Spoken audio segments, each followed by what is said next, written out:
NACON àti Saudi fẹnukò lórí iye èèyàn tí yóò wá láti Nàìjíríà fún Hájì ọdún 2025. Àjọ tó ń rí sí ìrìn àjò lọ sílẹ̀ mímọ́ Mẹ́kà NACON mà ti kéde pé ìgbáradì ti bẹ̀rẹ̀ báyìí lórí Hájì fún ọdún 2025. Ìwọ́n ètò fẹnukò lórí iye èèyàn tí yóò rìnrìn àjò náà lọ sí Saudi àti ọkọ̀ bàálù tí yóò kó àwọn èèyàn.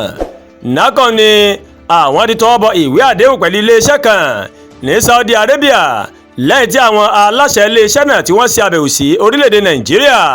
Ọ̀jọ̀gbọ́n Abdullahi Saleh Usman, alága àjọ NACON, ó mà sọ fún àwọn oníròyìn pé gbogbo nǹkan tó yẹ ni àwọn mà ti ṣe báyìí.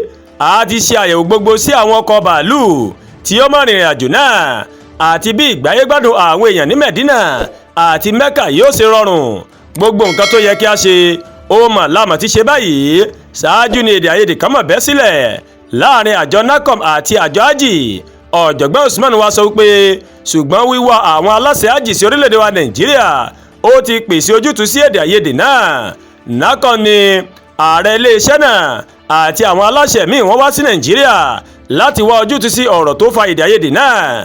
Ní Nàìjíríà wọ́n tún fún wa ní ìjókòó fún 1,500 èèyàn, ṣùgbọ́n a rí wípé a kò lè kó èèyàn 1,500 wá sí Hájì o. Usman ní àwọn ti sọ fún àwọn aláṣẹ náà pé àwọn yóò kó èèyàn tó lé ní 140 tàbí 50 wá. A sì ń gba ìforúkọsílẹ̀ báyìí, ṣùgbọ́n gbogbo ètò ó ti ń tò báyìí. Àwọn aláṣẹ Hájì NACON wọ́n láwọn èèyàn ẹ lè máa forúkọsílẹ̀ báyìí torí pé gbogbo ètò báyìí ló ti ń tò. Àdúràgbà Olúwatóyìn lóníròyìn yín. Ẹ ṣé pọ̀ o tí àwọn kan ní Ẹ̀yà Yorùbá World TV. Wọ́n gbàgbé bẹ́ẹ̀ ṣé wò wá, ẹ máa bá wa like, ẹ máa bá wa share, ẹ sì máa kọ́mẹ̀ntì, ẹ tún bá wa subscribe sórí YouTube channel wa o. Ẹ má wá gbàgbé láti bá wa tẹ notification bell láti máa mọ àwọn ètò alọ́kòjọ̀kan tó bá ti ń gorí ìkànnì yìí. Ẹ kú àtàárọ̀, ẹ yáṣẹ́ o.